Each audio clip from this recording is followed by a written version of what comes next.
I'm up. It's like 5:20. I've been up for a couple hours, but I'm just laying in bed. So there that is. And you know, so I went to the gym yesterday, right?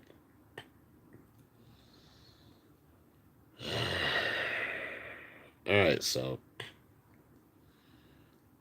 I went to. All right, so yesterday I had an ordeal. I had to get my shock fixed, and I went to Firestone. At first, they quoted me a price of $483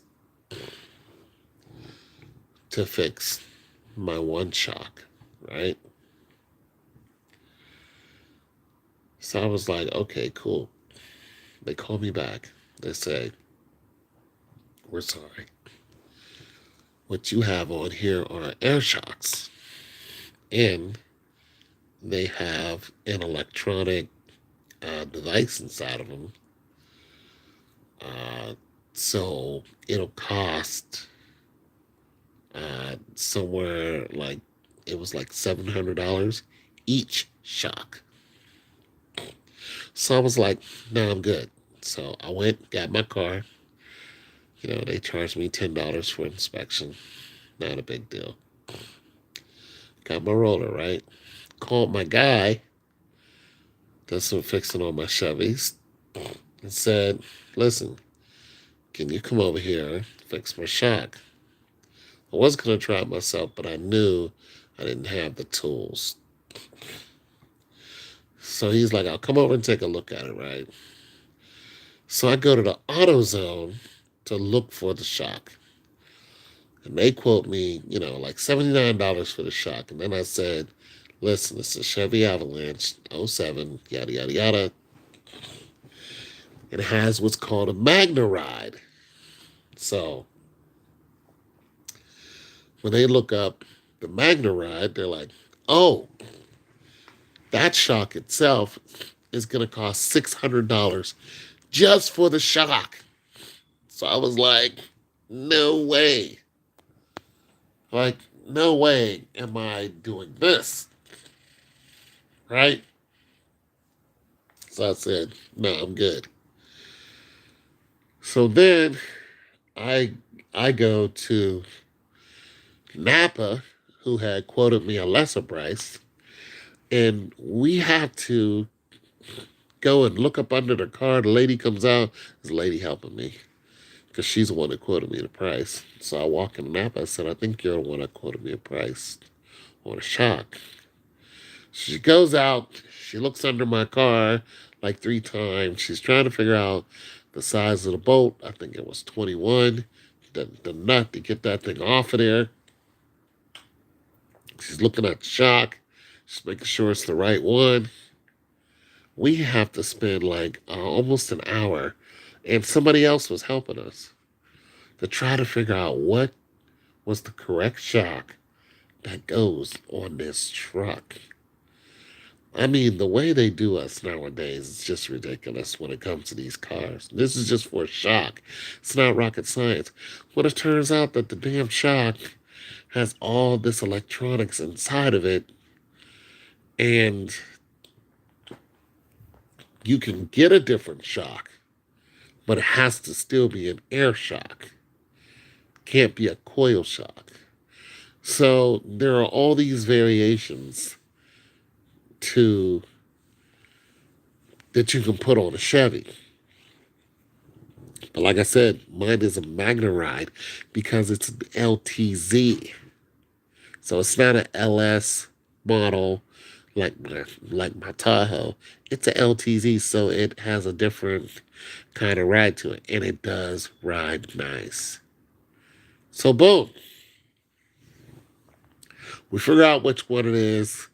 I pay $400. No, yeah, I paid $300 for the shock. call my man. He comes, looks at it, says, yes, I can do it. Gets up under it. I pay him $80 to do that. He did it right in front of me. Boom, bam, beans of ham. And then uh, the old shock I take back today. I'm going to take back in the morning. And I'll get like $40 for the core of it. It's just crazy, ain't it?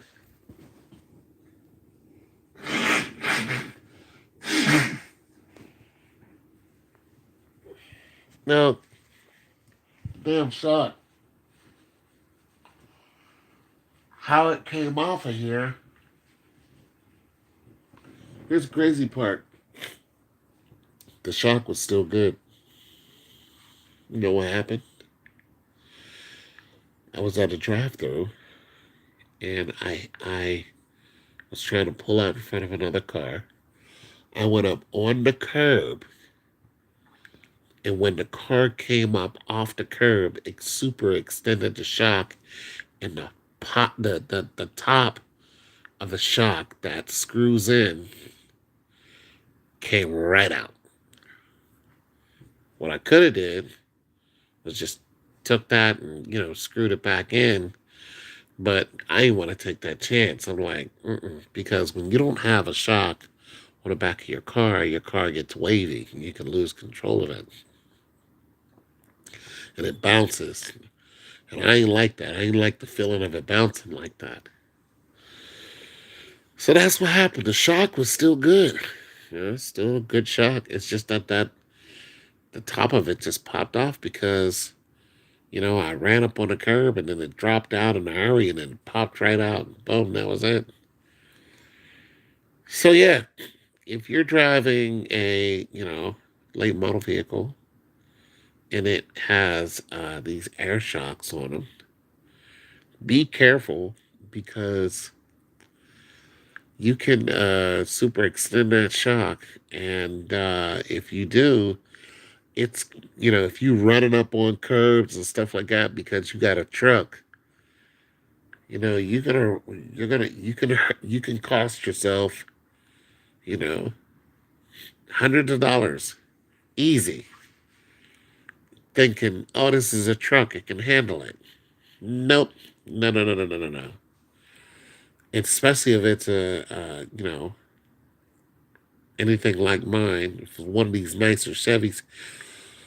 And if it's not, another thing is I noticed that, looking at the Silverados and looking at some of the 1500s that are out, some of these trucks, oh, they're so beautiful.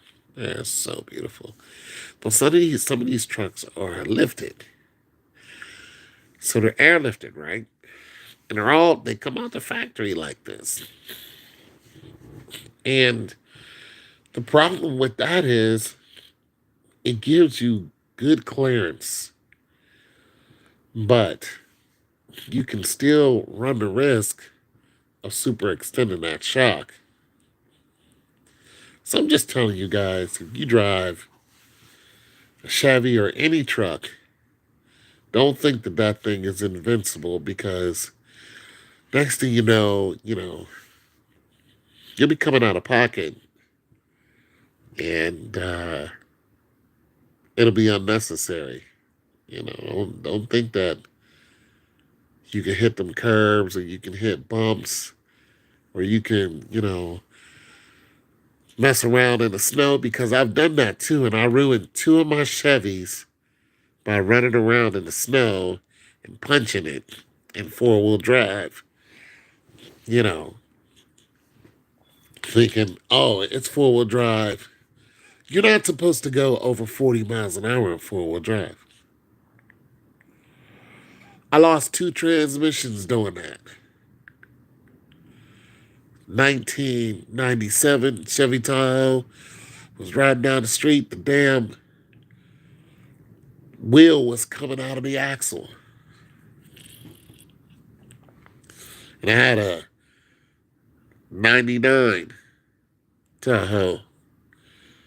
Was in the snow showing off. Punched it. Revved that engine up, got that thing home. Thought it was all good. The next day, got in it, went to go driving down the street, got about a mile or two. Damn transmission went out, car wouldn't do anything. I had to sell the car. So be careful, you guys, with these trucks. Because that one really hurt because it cost me $2,000. No, it cost me $4,000 for the truck. It was nice too. All that thing was clean. And it cost me $800 to ship the truck from Denver, Colorado. So I had it shipped. And I didn't even have it a whole year. And I bought it all cash. I just, boom, cash. Bought it online, as a matter of fact, from a dealer in Denver. Had it shipped. Didn't even have it a year. Gone. That was it. So be careful with these trucks. I love you, Chevy, but I've been learning some expensive lessons with you guys. And you got to baby your truck. You got to baby your truck. All right? All right.